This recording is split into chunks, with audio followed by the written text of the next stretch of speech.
You're hiding backstage, watching hundreds of guests gathered to witness your perfect day. They have no idea the show they've come for is nothing like what they expect. In your hand, a flash drive. Inside it lies the truth, sharp enough to tear this gilded illusion to pieces. You could simply walk away, leave them all basking in their blissful ignorance. But you chose a different path. Today, you're not just the groom. Today, you're the director of the final act. And when you utter that short, icy command, play it, you already know. What happens next, no one will ever forget. Hello, my friend. I'm so glad you stopped by my channel. If it's your first time here, don't forget to subscribe and like this video, as every like truly inspires me. Please tell me which city and country you watch this video from. Now, let's get started. I've often wondered what people truly mean when they talk about a gut feeling. It's one of those phrases that comes up in anecdotes. Someone senses something is wrong, feels a deep, almost primal certainty that something is off, but chooses to push it aside. Looking back now, I realize that my instincts had been quietly screaming at me for months before the wedding. The signs were all there, and my intuition had been waving red flags about the strange dynamic between my fiancée, Haley, and my best friend, Kevin. Their connection had started to veer into uncomfortable territory, a closeness that went just beyond the boundaries of friendship. But I was swamped. My job at a demanding software consultancy devoured most of my waking hours, and every spare moment went into planning the kind of grand wedding Haley had dreamed of since childhood. On top of that, I was constantly dealing with her domineering parents, Ronald and Melanie Carter, relentless in both their demands and their expectations. I'd catch odd moments, private jokes between Haley and Kevin, lingering glances he sent her way, and a flicker of unease would pass through me. But I was too exhausted to pursue it. I was barely holding things together, trying to balance 12-hour workdays with endless calls and decisions for the wedding. My parents, supportive as they were, didn't have the financial means or experience with high society events to be of much help. It all fell on me. And still, the red flags were piling up. Haley and Kevin were constantly texting, more than what seemed appropriate between a bride and her best man. I'd see them smiling at their screens, exchanging little jokes they never explained. When I'd ask what was so funny, I'd always get the same brush-offs. Just something silly, or inside joke, nothing major. Kevin and I had been inseparable since college. We shared a dorm room, pulled caffeine-fueled all-nighters, and supported each other through life's highs and lows. He wasn't just a friend, he was family. Maybe that's why I kept ignoring the nagging feeling. The idea of betrayal simply didn't compute. He was my best man. He was supposed to have my back, right? And then there was Haley. Her world was light years from mine. Her family carried their wealth like a title of nobility. Her father was a political heavyweight in our city, and her mother floated through elite galas with thinly veiled condescension. When I proposed, they didn't reject me outright, but the message was clear. I didn't quite measure up. Subtle comments, lingering looks, constant reminders that I was marrying up. Their name came with rules, with standards. It played out in every detail of the wedding. We'll split the costs evenly, they said, yet pushed for a luxury venue, extravagant floral arrangements, live classical musicians, and an invitation list that ballooned past 300. My dad, a retired teacher, and my mom, a nurse nearing retirement, had to dip into their savings just to cover our share. When I voiced concerns, Melanie would roll her eyes and say things like, "We can't have a tacky wedding, we're the Carter," or, "Do you really want your bride looking second-rate on the most important day of her life?" Haley rarely disagreed. She'd just smile and say, "It's once in a lifetime, right? Let them have their moment." Once. Right. About a week before the wedding, Kevin volunteered to handle the hotel bookings for our out-of-town guests. Confident and charismatic as ever, he showed me screenshots and booking confirmations. "You've got enough on your plate. Let me take care of this," he said. It was like a flashback to our college days, when I trusted him with everything. I felt thankful, relieved. The night before the wedding, both families gathered at the lavish venue for the rehearsal dinner. Haley wore a white dress that could have passed for the real thing. She glided from one of her relatives to the next, most of whom barely acknowledged me. My parents looked small and out of place amidst the wealth and glitter. Across the room, Kevin kept giving me encouraging smiles and thumbs-ups. Everything looked fine. Later, we moved to a more relaxed lounge area for drinks. Spirits were high until I noticed Haley was gone. I called her, but each call went to voicemail. One of the bridesmaids mentioned she'd stepped outside to decompress. I figured that made sense. It was an overwhelming night after all. Maybe she just needed some space. Then Kevin disappeared too. At first, I wasn't suspicious. Maybe he'd gone out for more wine or was checking in with someone. But a subtle unease started to rise. That quiet inner voice, the one I'd ignored for so long, was whispering again. 30 minutes ticked by, then 60. My concern turned to alarm. I pulled out my phone and scrolled through Instagram, hoping for a clue. Maybe one of them had posted something, anything, and that's when I found it. Haley had briefly uploaded an Instagram story, then deleted it moments later, but not before I caught it. It was only a few seconds long, a blurry shot of a hotel hallway, lined with a distinctive gold-patterned carpet and a partially visible room number. It definitely wasn't the hotel we were using for the wedding. It was somewhere else entirely. I felt my chest tighten. That same instinct I'd been pushing away all this time suddenly returned, full force and undeniable. I needed answers. I had to know for sure. My mind raced as I got into my car, heart pounding, a dozen explanations tumbling over one another. Maybe she was visiting a friend. Maybe Kevin was handling something last minute. Maybe I was overreacting. But what if I wasn't? Still wide awake and unwilling to let the feeling go, I couldn't shake the thought that Kevin had recently coordinated hotel bookings for some out-of-town guests. I didn't know the exact details, but it gave me somewhere to start. I parked the car and walked into one of the trendier boutique hotels nearby, banking on the possibility that someone at the front desk might recognize me, maybe from a previous visit, or through Kevin's group reservation. I didn't have much of a plan, just a vague hope. That's when I saw Kevin's car parked out front. If that wasn't a sign, I didn't know what was. I rode the elevator to the 8th floor. As I made my way down the hall, I scanned every door, my eyes searching for a number I'd seen in a fleeting Instagram story, 846847. My heart began to pound, each beat in rhythm with my footsteps along the eerily quiet corridor. Outside, the night pressed black against the windows. The hallway lighting was sharp and clinical, as though the universe had turned a spotlight on me. I didn't want drama, not yet. A gut instinct warned me, be smart, get proof, don't walk in blind.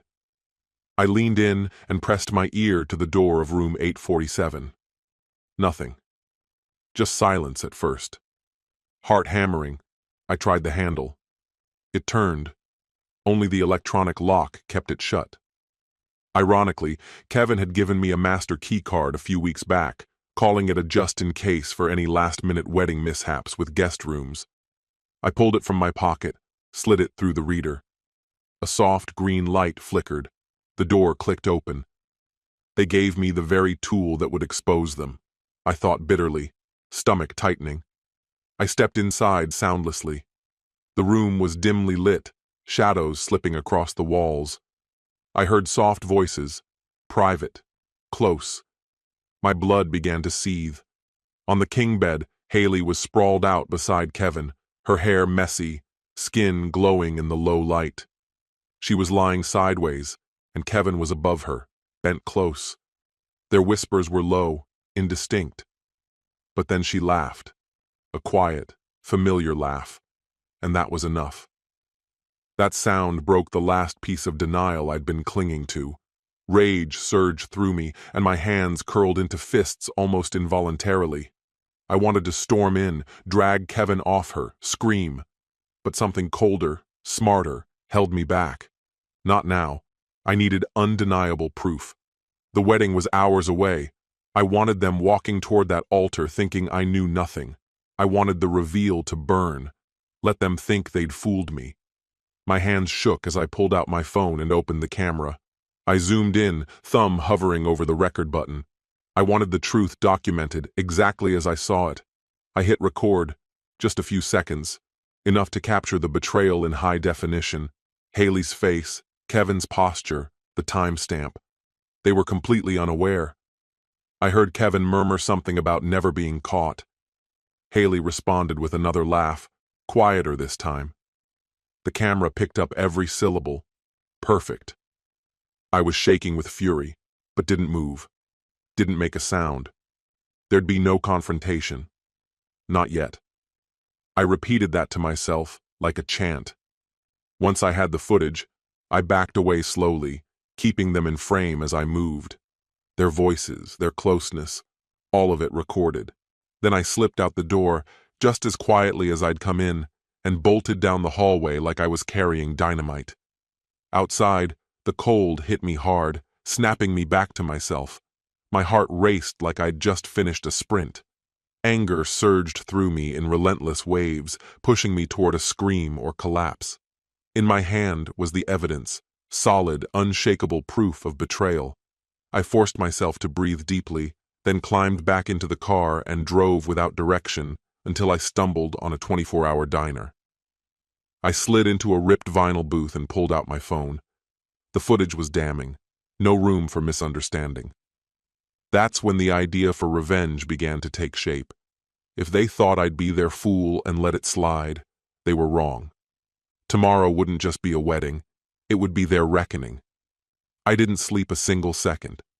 By dawn, I downed 3 mugs of stale coffee, scribbled a chaotic collection of notes that would become my presentation, and rehearsed in my head exactly how I'd hijack the wedding's agenda. The venue's AV setup was state-of-the-art, meant for nostalgic slideshows and heartfelt montages. I already had files lined up, baby photos of Haley, awkward childhood pics of me, selfies of us grinning at beaches and brunch spots, but I could swap it all out in an instant. I knew the tech inside and out. A USB stick, my phone, either would work. I hesitated for only a second. What I had was intimate, deeply personal. But then I remembered. They chose to do this, the night before our wedding. That wasn't just betrayal, it was cruelty. And I had every right to respond. Actions have consequences. At 6:30 in the morning, I drove back to the apartment Haley and I had shared for nearly a year. I wasn't surprised she hadn't made it home. Maybe she figured she could outsmart me, sneak in right before daylight, slip quietly into the guest room like she'd simply lost track of time with her girlfriends, then play it off as just another harmless night out. But the moment I stepped inside, it was obvious. Nothing had moved. The living room remained untouched, the bed still perfectly made. I stood there in the place that once felt like refuge. Now it felt foreign, like stepping into a life I no longer recognized. Her phone charger lay untouched on the nightstand. The ring box I had given her still rested on the dresser like some kind of cruel relic. A cold pressure settled in my chest, followed by a rush of pure rage. She'd destroyed everything we built. For what? A fleeting thrill with the one person I never thought I had to question. I put my phone on silent and laid down, pretending sleep was possible, though I knew better. My thoughts circled endlessly, refusing to rest, until, finally, around 9, the door lock clicked. She was home. I stayed still, playing the part of someone asleep, waiting to see what she'd do. Her steps were slow, measured, too cautious. She didn't want to wake me. She didn't even peek into our bedroom. I heard the guest room door shut softly. She was probably in there now, trying to make herself presentable, hide the shame behind brushed hair and a splash of cold water. 30 minutes later, I wandered out, stretching and yawning like it was just another lazy morning. She sat perched at the kitchen counter, hair freshly done, dressed in a slouchy t-shirt and sweats. She managed a tired smile. "Morning, babe," she said, all casual ease. Crashed at a friend's place last night. Too much wine at the rehearsal dinner. You know how that goes. I mirrored her smile, calm and easy, even as my mind replayed every damning second from the night before. Sounds like it was a good time, I replied smoothly. Glad you made it back okay. I leaned in to kiss her cheek, a brief, empty gesture that masked the inferno underneath. She studied me for a second, quiet, searching. A flicker of relief crossed her face. She was trying to figure out what I knew. Maybe she sensed something. Maybe not. But I let her see what she needed to. Just a man still in love, none the wiser. I needed her to think she'd pulled it off. I just had to keep the mask on a little longer. The wedding was set for noon at the opulent Wentworth country estate. My parents showed up around 10, all smiles and excitement, blissfully unaware of the storm gathering beneath the surface. I greeted them with hugs that felt like placeholders. My mom looked stunning in a soft pastel gown. Dad gave me a solid pat on the back, probably thinking of how far his quiet son had come. I put on my best smile and told them I had a few last things to take care of before the ceremony. See you both soon. Meanwhile, Haley and her bridal party were tucked away in their suite, surrounded by clouds of hairspray and chatter. Kevin, of course, was with the other groomsmen. I had no plans to speak to him. Let him savor his last few moments of peace. I made my way directly to the AV booth that overlooked the ballroom. Inside, Trevor was fiddling with the soundboard. Here he is, the groom himself, he said to a colleague. Got some extras for us, yeah? Yeah, I nodded, pulling a flash drive from my jacket pocket. I smiled, calm and cool. It's not your average wedding montage. It's a little more powerful. Trevor chuckled. Whatever you say, man. Just give me the cue when you want it to roll. I tapped the drive lightly. Oh, you'll know. When I say roll it, that's your moment. Don't blink. A flicker of guilt tried to rise up, but I crushed it just as fast. This wasn't my doing. They lit the match. I was just letting the room see the fire.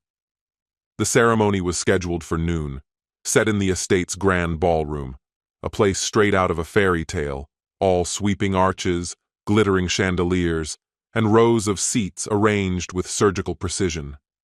By 11:50, the room was almost full. Guests murmured, laughed, posed for pictures. Haley's crowd filled their side with ease. Socialites, distant cousins, well-dressed nobodies. My side was smaller, quieter, real.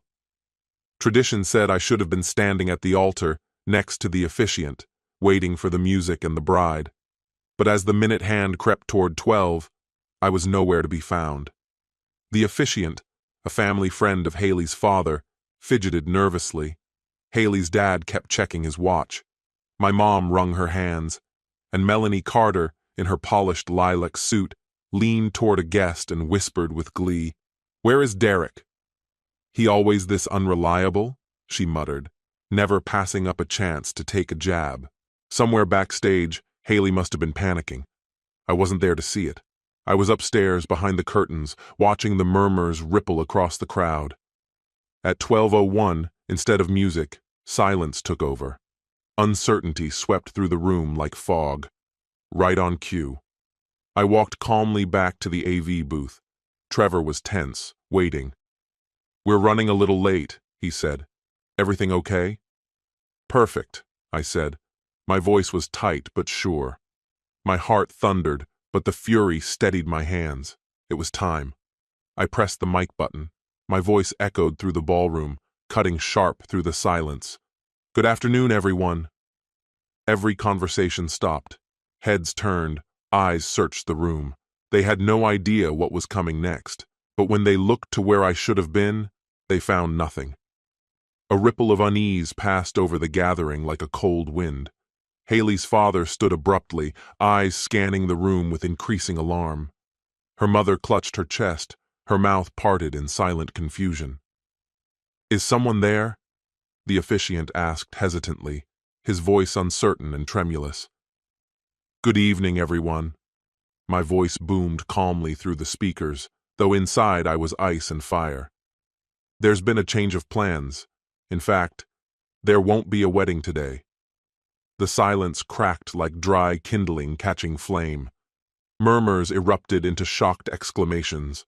Guests turned in their chairs, searching for the voice that had hijacked the ceremony. A few stood, eyes darting to the AV booth in disbelief.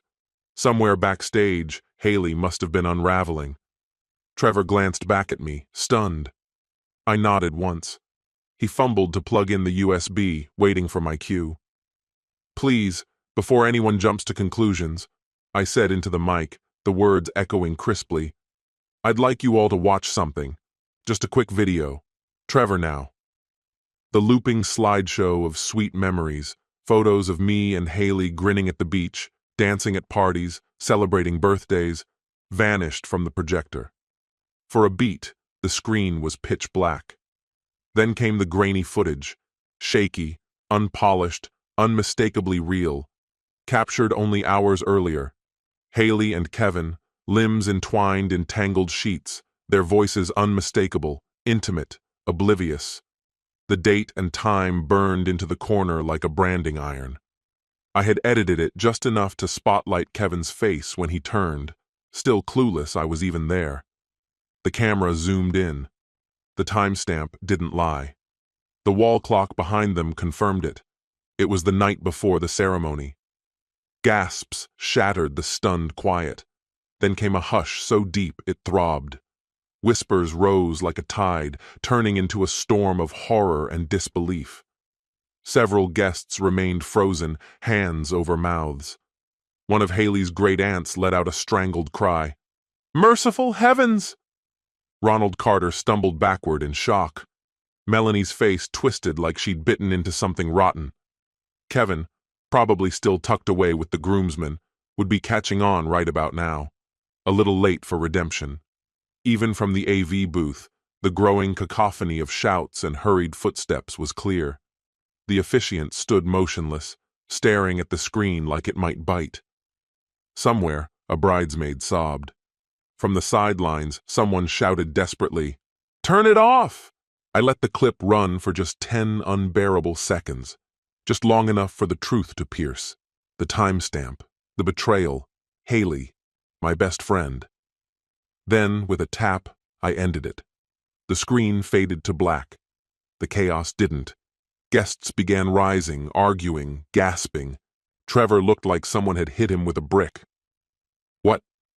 What was that?" he asked under his breath, eyes wide. I didn't reply. I just stepped away from the microphone. And then she appeared. Haley, dressed in white, like a ghostly echo of a day that no longer existed. Her face was pale as porcelain, horror etched into every line, her makeup flawless, her world shattered. "Turn it off!" she shrieked, voice breaking, laced with hysteria. She must have missed the actual footage, but the looks around her told her everything. Melanie elbowed her way through the crowd, fury burning in her eyes. "Who allowed this?" she demanded, spitting the words at the venue staff. Trevor shrank back, too stunned to respond. Ronald stormed down the aisle like a thundercloud. "Where is Derek?" he roared. "Where is that bastard?" He spun, searching, his fury palpable. Guests shifted aside, some trying to leave quietly, others frozen in place. My mother sat crying softly. My father's hand rested on her shoulder, his gaze fixed coldly on the Carter. A few of Haley's relatives melted into their chairs, wishing to be invisible.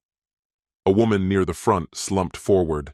The man beside her frantically waved for help, shouting her name. It had become complete bedlam. Haley's eyes darted like a cornered animal's. Her gown's train swept behind her like a broken promise. Then her gaze landed on me. I stepped into view from the balcony, high above the crowd, letting the spotlight fall. Every head turned. A collective breath held. It was like the reveal at the end of a tragic play. "What are you doing?" she screamed, her voice fraying at the edges. "You're not even supposed to see me before the ceremony, you coward!" The irony nearly made me laugh. Of all the things to say, she clung to a superstition while the foundation of her life collapsed. "There is no ceremony," I said, voice cutting across the noise like a blade. "You took care of that last night." She stopped cold, tears brimming in her eyes. "Derek, please," she begged. "Not like this. Let's just talk. In private." "Why not here?" I snapped. "You had no problem sleeping with Kevin in secret. I think everyone deserves to know why they dressed up and wasted their time." Her mother pointed up at me, face burning with rage. "You've disgraced our family in front of everyone," she screeched. "You've ruined us." A dry, bitter laugh escaped my lips. "Ruined?" I echoed. "No, Melanie. Your daughter and Kevin did that. I just turned on the lights." Suddenly, there was a surge of movement at the front. Kevin stumbled in, tux half done, hair sticking up, eyes frantic. "Derek, wait!" he pleaded, desperation written all over his face. "Let me explain." He stepped toward the stage, and I launched myself down the stairs, cutting through the crowd straight toward him. Haley was already ahead of me, throwing herself into my path. Her oversized white dress billowed as she moved, but I pushed past her like she wasn't even there. Just the sight of her made my gut churn with rage. My fingers curled into fists so tight it felt like my bones might crack. Kevin started stammering. "You got it wrong, man. It wasn't like that. She was emotional. It wasn't planned." I couldn't listen. I didn't need excuses. That video was burned into my brain, captured on my own phone, the two of them, together, in bed. My anger surged like a tidal wave, unstoppable. Before I could think, my hand snapped forward. The slap echoed like a gunshot across the room. Kevin staggered, then crumpled to the floor, groaning as he hit the polished wood. The whole room gasped in unison. Haley screamed. "Stop it!" she shouted, falling to her knees beside him, the hem of her dress bunching on the floor. "You're hurting him!" Melanie's voice rang out, high-pitched and shaking. "What is wrong with you? Attacking him in front of everyone like a madman?" I pointed at Kevin as he tried to sit up.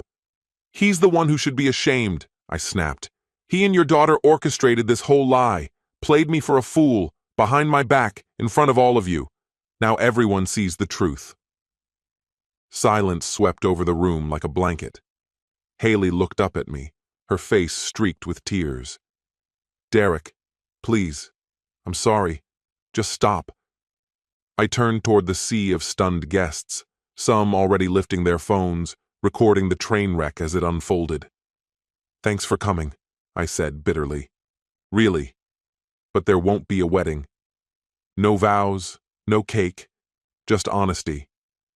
Without waiting for a reaction, I spun on my heel and shoved open the double doors. The bang reverberated through the hall like a judge's gavel. My parents followed, too shocked to speak. Behind me, Haley cried out my name, but I didn't look back. Back at the apartment, my heart was still pounding, the adrenaline coursing through me. My mother had come with me, quiet and trembling, her eyes red-rimmed. Once we were inside, she finally spoke, her voice barely audible. "Derek, are you sure? Is it all true?" I nodded and handed her my phone. The video was still there, untouched, time-stamped. She watched in silence. Her expression crumbled, and she pulled me into a tight hug. "Oh my God," she whispered. "I'm so sorry." Behind her, my dad stood solemn and pale. "You did what you had to," he said, placing a hand on my shoulder. Still, I could see the pain in his eyes. "We lost a lot on this wedding, but better that than letting you walk into a life built on lies." I thanked them quietly and told them to go get some rest. They nodded, reluctant but supportive, and their hugs said everything words couldn't. Even after they left, I couldn't shake the weight pressing down on me. The wedding had imploded in front of everyone. My parents had given so much, only to watch it go up in flames. But what else could I have done? Cancel it in silence and let the betrayal rot me from the inside? No. The truth had to come out. I needed the end to be real. I needed to be free. Alone, I started clearing out Haley's things. That night, I worked steadily, methodically. Her clothes from the closet, her endless collection of shoes, the dozens of makeup kits, all the little trinkets she'd insisted on decorating the place with. Each item went into a box. I labeled them in bold black ink, cold, impersonal. Around midnight, I rented a U-Haul online, loaded everything in, and drove it all to her parents' mansion. The house was still as obnoxiously grand as ever, looming behind its iron gates like a monument to vanity. The security guard at the front recognized me, eyeing the U-Haul. "Everything okay, Mr. Hale?" "Just dropping off Haley's things," I replied flatly. He nodded and let me through. I parked in front of the massive entryway. Tall stone columns towered above, and the heavy front door loomed like it was passing judgment. I still felt a lingering burn of anger, but mostly, I was calm. The damage was done. This was just the cleanup. I stacked the boxes neatly near the door, lifted the brass knocker, and let it crash once. Then I turned and walked back to the truck. As I pulled away, I caught the flicker of a light turning on inside, probably Ronald or Melanie, coming to see who had the nerve to show up this late. Let them deal with her things. Let her go back to her old room for all I cared. The next morning, loud banging jolted me awake. Groggy and dazed, I thought I was dreaming. Then I heard the voice, sharp and unmistakable. "Open the door. We know you're in there." I threw on a shirt and opened up. There they were, Haley, Ronald, and Melanie, standing on my doorstep like a storm front. Haley's eyes were bloodshot and puffy. Her hair was a mess. Ronald looked ready for battle in his perfect suit, his hands clenched. Melanie, as pristine as ever, held a sheaf of papers. "We need to talk about compensation," Ronald said icily. A laugh escaped me, dry, bitter. "Compensation? Are you serious?" Melanie shoved the stack into my hands. "For the catastrophe you caused yesterday," she snapped.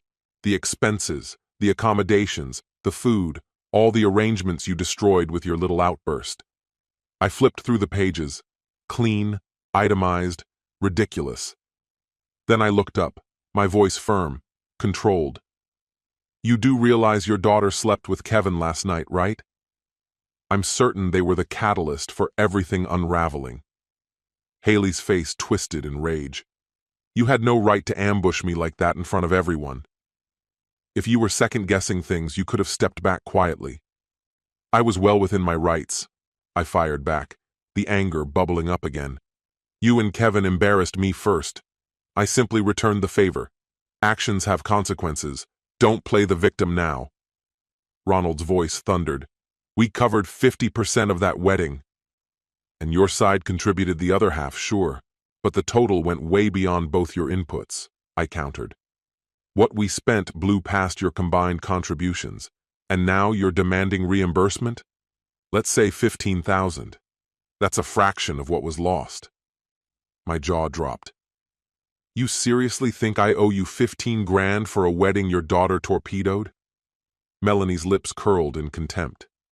"That disgusting stunt with the projector? You disgraced us in front of people who matter, executives, donors, key players, people whose opinions shape futures. And you expect to walk away from that without facing consequences?" The nerve of it almost made me laugh. Let's be real. None of this would have happened if Haley hadn't decided to sleep with someone else the night before our wedding. Haley flinched like I'd physically struck her. "You're unbelievable. Maybe if you'd actually been present, if you'd cared about what I needed." A sharp laugh escaped me. "Oh, so it's my fault now?" "You know what? Just go, both of you. You're not getting a dime from me." Ronald stepped forward, trying to intimidate.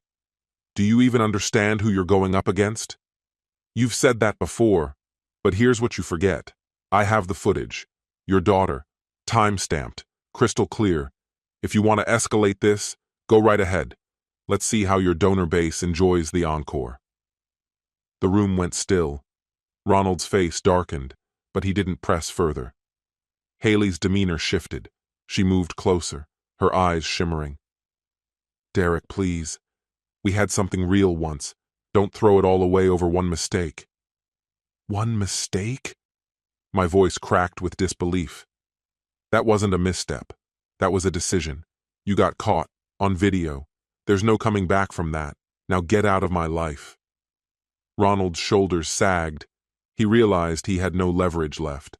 They could posture all they wanted, but the truth was in my hands. Melanie scoffed and raised her chin. You'll regret this. I gave a shrug. Not nearly as much as I'd have regretted marrying into this disaster. They stormed off, slamming the door so hard the whole place shook. I leaned against it, drained. A heavy mix of relief and grief settled over me.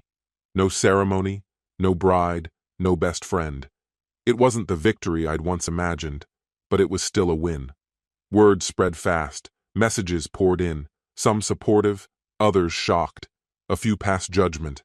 I stuck to the facts every time, how I discovered the truth, why I did what I did, what came next. Some called it brutal, some called it epic. I didn't care either way. Kevin texted me once, "Man, I'm sorry. I didn't mean for it to happen like that." I never replied. He got fired not long after, for falsifying hours or something. Poetic justice. My parents were heartbroken over the money, but quietly thankful I escaped something far worse. My dad told my mom, "Losing the money is nothing compared to losing Derek's self-worth." I swore I'd pay them back someday. The Carter tried to twist the story, painted me as overdramatic, said I acted out of jealousy. But the people who were there knew. Their image cracked and collapsed. Haley faded into the sidelines, drifting between social circles. Maybe she ended up with Kevin. Didn't make a difference. I moved into a smaller apartment, drowned myself in work, and started piecing myself back together. The ache didn't vanish right away, but the anger kept me going. Time moved on. The drama became background noise. Still, I kept that video file, just in case anyone ever questioned what really happened. This story has come to an end. What's your opinion? Share it in the comments, my friend. And if you like this story, check out other exciting videos on my channel. I'll say goodbye until the next video. See you.